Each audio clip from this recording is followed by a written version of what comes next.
পিতা মৃত লিটন, পিতা মৃত লিটন, যে ছেলেগুলির বাবা নেই, মা নেই দুনিয়ার জমিনে, ওই সন্তানগুলি তাদের পক্ষে এনাম গ্রহণ করবে। তাদের বড় ভাই মোহাম্মদ মুন্না, মুন্নাকে এনাম গ্রহণ করার জন্য আমি অনুরোধ করছি এবং দোয়া করছি আল্লাহ পাক এই ছেলেগুলিকে হক্কানি আলেম হিসেবে কবুল করে, সবাই বলে আমিন।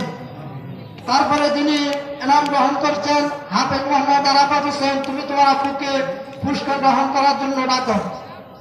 তারপর শফিকুল হাসান, পিতা আকবর গাজী, তুমি তোমার আপুকে পুরস্কার গ্রহণ করার জন্য ডাকো। তারপরে ইমাম হোসেন, পিতা মৃত লিটন, তুমি তোমার ভাইয়াকে পুরস্কার গ্রহণ করার জন্য ডাকো। তারপরে হাফেজ মোহাম্মদ উমায়ের আহমেদ, পিতা মৃত মাওলানা আবু সাইদ, তোমার পক্ষ থেকে একজনকে পুরস্কার গ্রহণ করার জন্য ডাকো। তারপরে হাফেজ মোহাম্মদ জাহিদুল ইসলাম, তোমার পিতা বিরোধ আলম, তুমি তোমার আব্বুকে ডাকো। হাফেজ মোহাম্মদ আমজাদ হুসাইন, পিতা ডাক্তার মুস্তফা কামাল, তুমি তোমার আব্বুকে পুরস্কার গ্রহণ করার জন্য ডাকো। তারপরে হাফেজ মোহাম্মদ রায়হান, পিতা শাহ আলম, তোমার আব্বুকে পুরস্কার গ্রহণ করার জন্য ডাকো।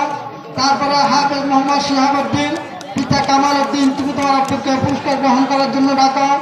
তারপর হাফেজ মোহাম্মদ তাহসিন আরাফাত রুহান, পিতা শহীদুল্লাহ দাসপাড়া, তুমি তোমার আব্বুকে ডাকো। হাফেজ মোহাম্মদ মাহমুদুল হাসান, পিতা মাওলানা জাহিদুল ইসলাম, কালামপুর আমতলী বরগুনা, তুমি তোমার আব্বুকে ডাকো পুরস্কার গ্রহণ করার জন্য।